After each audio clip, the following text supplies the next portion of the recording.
They say a wedding ring is a promise.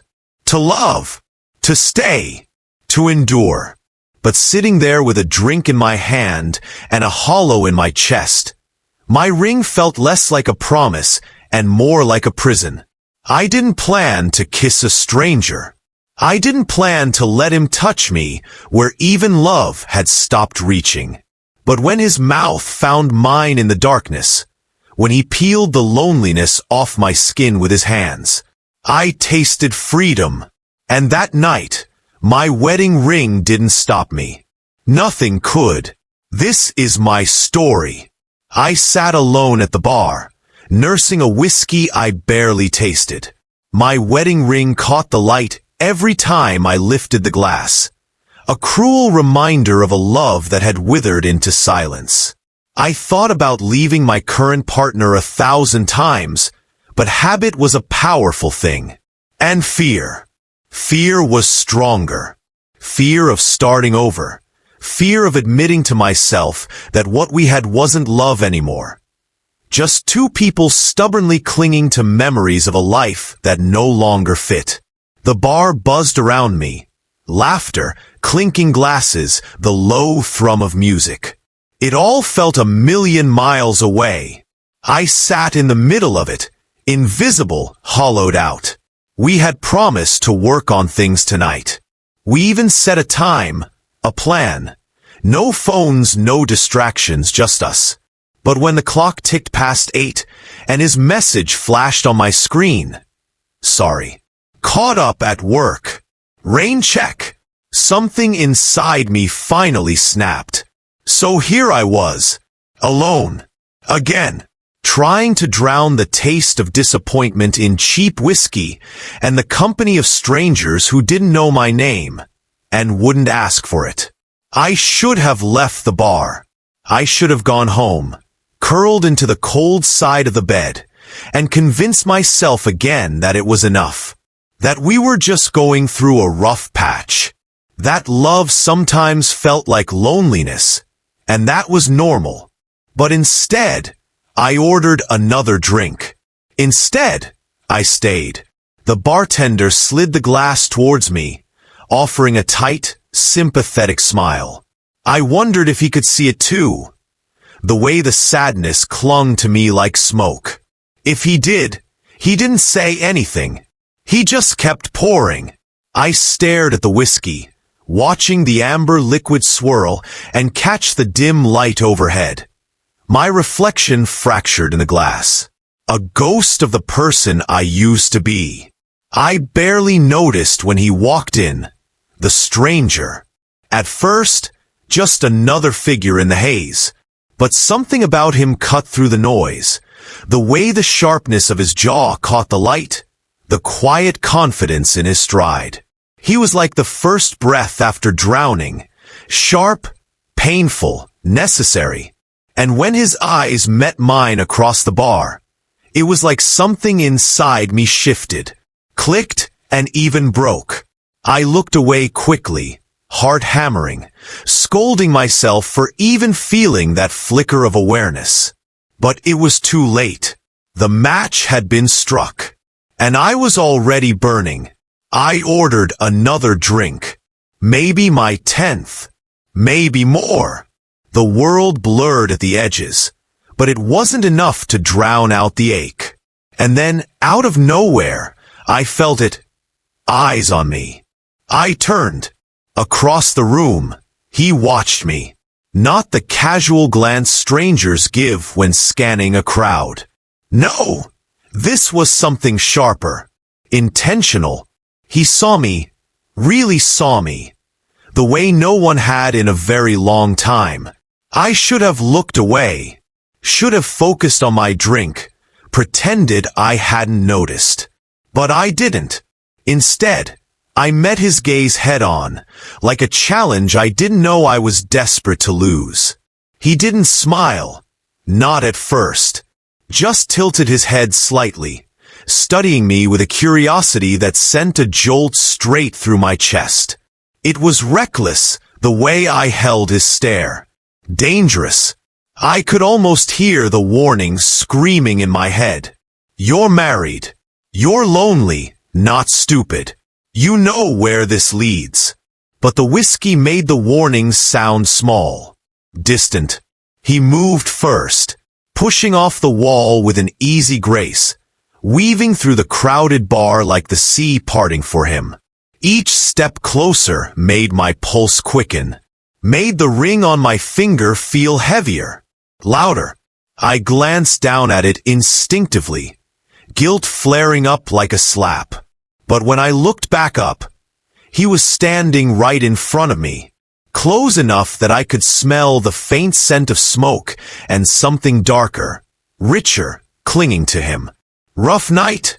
he asked, voice low, rough around the edges. I barked out a laugh, bitter, humorless. Something like that. He leaned down slightly, so our faces were level. His eyes flicked to my ring, lingering there, and then almost deliberately back to my face. "No one's looking," he said, voice barely a murmur. Not really. The way he said it, like a secret, like a promise, made my skin prickle. I opened my mouth to say something, to tell him to back off, to remind him and myself that I was taken, that I wasn't the kind of person who did things like this. But the words never made it out, because in the next breath, he reached out, slow, unhurried, and brushed his fingers lightly over mine where they rested on the bar. A single touch, soft, electric. The world shrank to that point of contact. My ring glinted under the bar's low lights. An accusation and a dare all at once. I should have pulled away. Instead, I let him touch me. Instead, I leaned closer. And for the first time in a very long time, I didn't feel invisible. I felt alive. Maybe it was the liquor. Maybe it was loneliness clawing at my ribs. I told him the truth. I wasn't okay. I hadn't been okay for a long time. The words came out low, broken, more confession than conversation. He didn't flinch, didn't try to patch the cracks with empty reassurances. He just listened, really listened, in a way that made my throat tighten. His hand brushed mine again, more deliberate this time. A silent question, a silent answer. And it felt like breathing after being underwater too long. Sharp, necessary, terrifying. I looked down at our hands, barely touching, and then at my ring again. Still there, still gleaming, still screaming everything I was about to destroy. I shouldn't. I started, the words feeling heavier than the air between us. He leaned closer, the space between us charged and trembling. "Then don't," he said, voice raw. "But if you do, stop thinking so hard." I closed my eyes for a second, trying to find the version of myself who would stand up, walk away, remember promises made in better times. But that version felt like a stranger, a ghost. When I opened my eyes again, his face was just inches from mine. And God help me, I let it happen. I leaned in. Or maybe he did. It didn't matter, because when our lips met, the world stopped spinning. Everything, the noise, the guilt, the ache, disappeared. There was only heat, only need. Only the aching realization that I had just crossed a line I couldn't uncross. And the worst part? It didn't feel wrong. It felt inevitable. When he kissed me, I didn't pull away. His mouth was warm, insistent, tasting like sin and salvation all at once. Like everything I'd been craving without even realizing it. My wedding ring burned against my skin. A silent scream from the life I was betraying. But for the first time in months, maybe even years, I didn't care. I needed this. I needed to feel wanted, to feel seen. His hands found my face, his touch both tender and desperate. like he was trying to memorize the shape of me before I could vanish. A low sound escaped my throat, part sob, part surrender, and I pressed closer. The bar around us faded into nothing. No clinking glasses, no murmured conversations, just the thunder of my own heartbeat and the dizzying heat of his mouth on mine. I knew this wasn't love. It wasn't even romance. It was escape. It was the fierce, fragile gasp of someone drowning, grabbing the first hand that reached into the water. I kissed him harder, reckless, tasting freedom and fear all tangled together. He pulled back just enough to rest his forehead against mine, both of us breathing hard. "You don't have to explain," he murmured, his voice a threadbare whisper against my skin. I let out a shaky breath. Part of me wanted to confess everything. The years of silence, the loneliness that felt like a second skin, the slow death of something that had once been beautiful. But another part, the raw, bleeding part, just wanted to be held. So I didn't say anything. I just let him kiss me again and again, until my ring felt like nothing more than a useless piece of metal. And in his arms, I found something I thought I had lost forever. The terrifying, beautiful permission to feel alive again. "Come with me," he said, and I didn't even hesitate. Maybe I should have. Maybe a better man would have. But I wasn't a better man anymore, if I ever had been. We stumbled into the night, the cool air biting at my flushed skin, laughter bubbling out of me, reckless, broken laughter, and something heavier threading itself between us. Something darker. Something needed. The city lights blurred into smudges of gold and red, but I didn't care. All I saw was him. This stranger who felt dangerously like a lifeline. I didn't ask his name. I didn't want to know. Knowing would make it real, and real was too terrifying. If I knew him, I would have to remember him. If I remembered him, I would have to face what I was doing. And tonight wasn't about facing anything. It was about forgetting. His hand found mine, fingers threading together like we had always belonged that way. For a moment, the world stilled, just the two of us in a city that had never noticed our hurt. He pulled me closer, and I let him. I wanted to be pulled, away from the empty bed, away from the mornings filled with silent breakfasts and resentful glances, away from the version of myself I no longer recognized.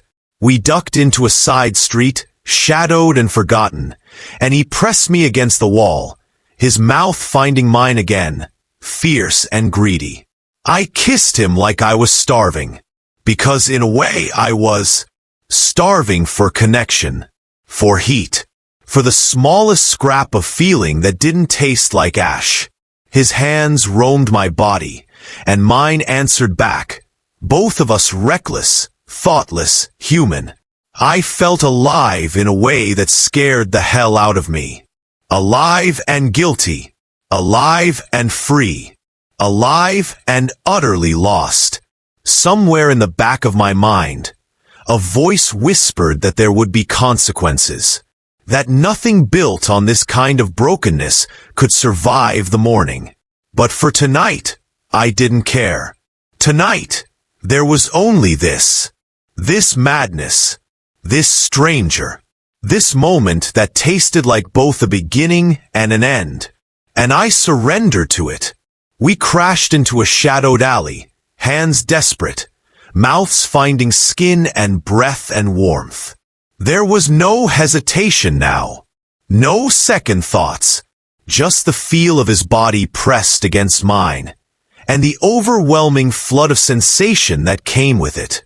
Guilt stabbed me once, sharp brief, before desire swallowed it whole, drowning it in the heady rush of his touch. For a moment, I forgot who I was, I forgot who I was supposed to be. In this alley, with the weight of the city hovering above us, there was only the feeling of him, solid, real, breathing against me in a way I hadn't felt in so long. I wanted to be touched. I wanted to be wanted, even if just for tonight.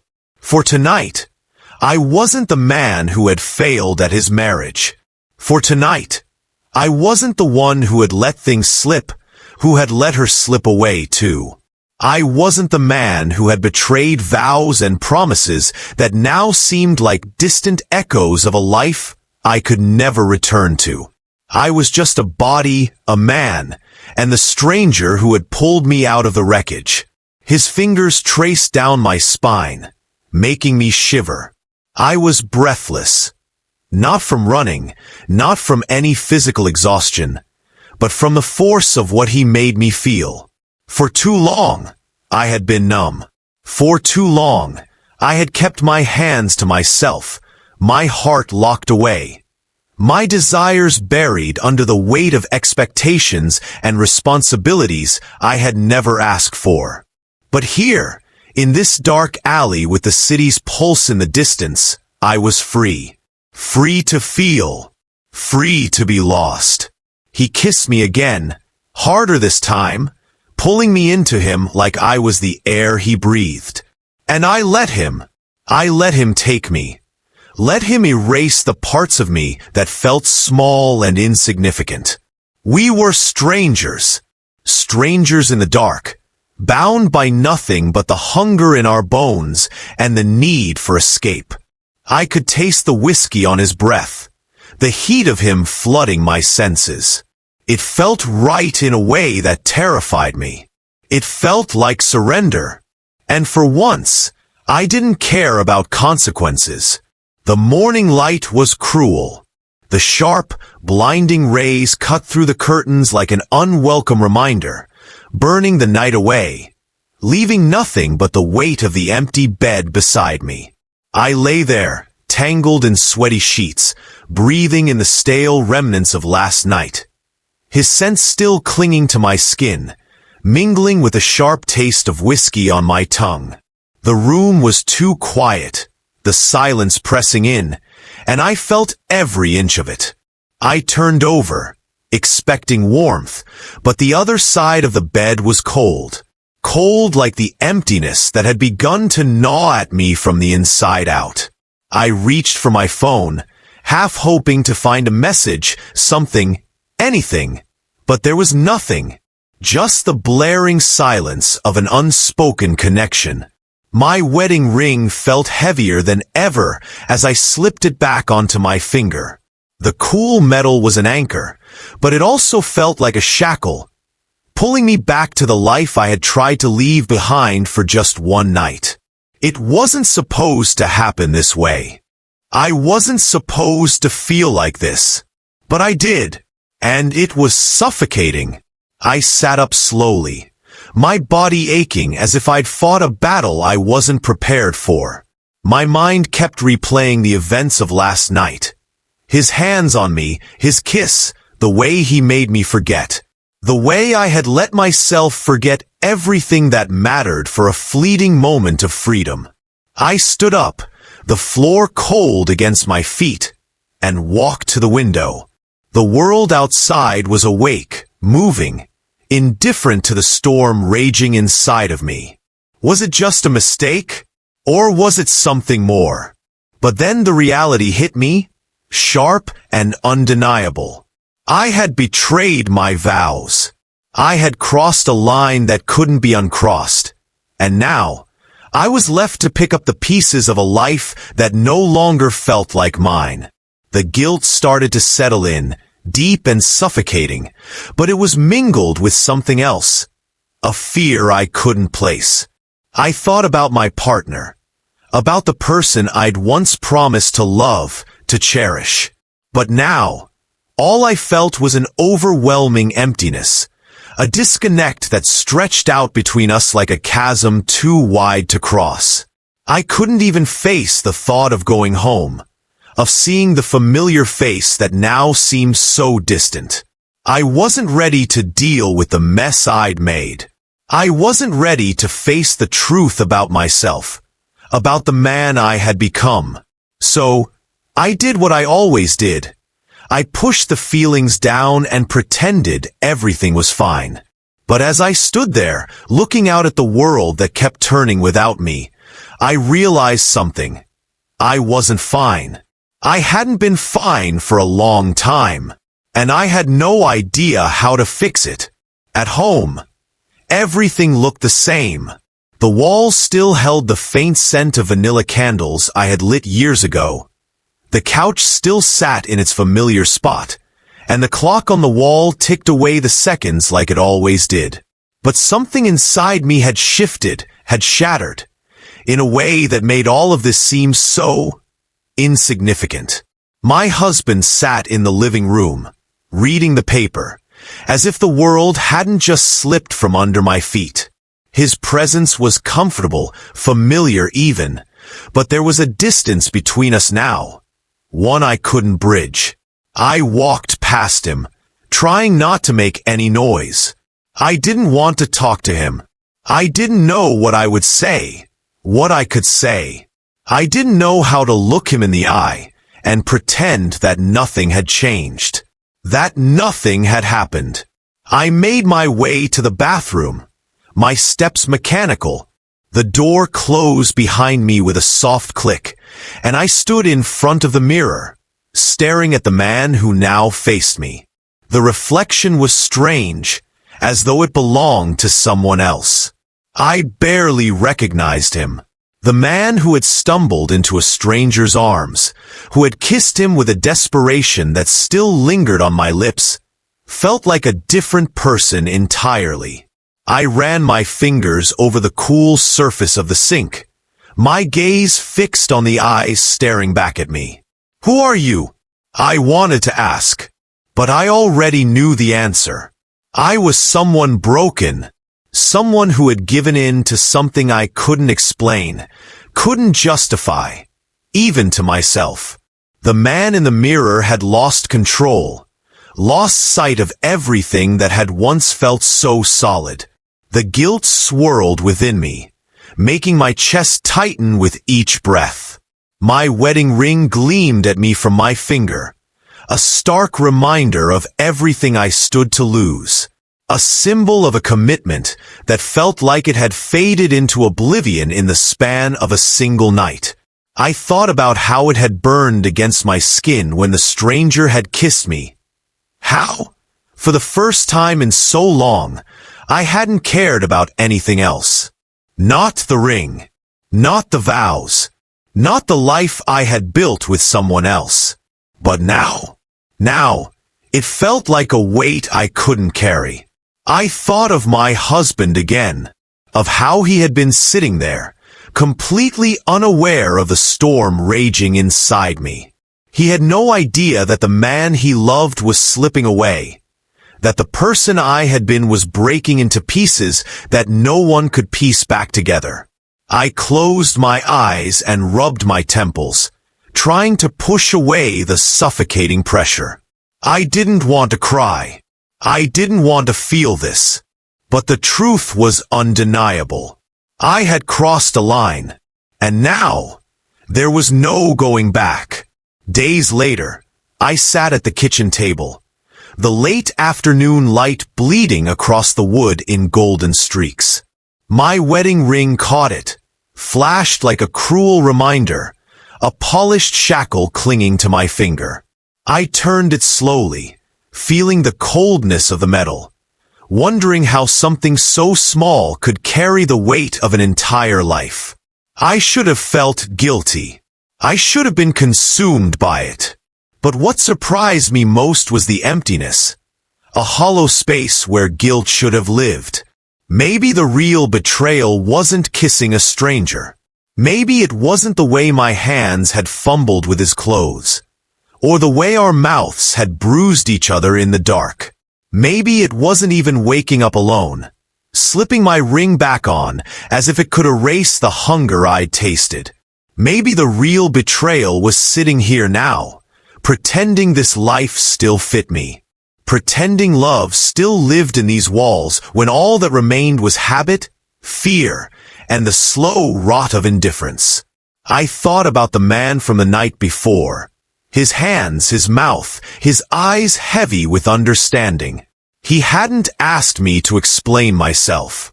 He hadn't needed anything from me. He had simply seen me. The raw, aching, broken parts one spent every day hiding. And for one reckless night, I had let myself be known. I stared down at my hands, calloused and trembling, and knew I couldn't keep living a life built on denial. I couldn't keep shrinking inside myself just to maintain a version of happiness that didn't exist anymore. I didn't know what came next. I didn't know if courage would come easily, or if I would falter the way I always had before. But for the first time in a long time, I wasn't afraid to find out. I slipped the ring off and placed it on the table. It lay there, gleaming and silent, a relic of someone I used to be. I stood up, and I walked away.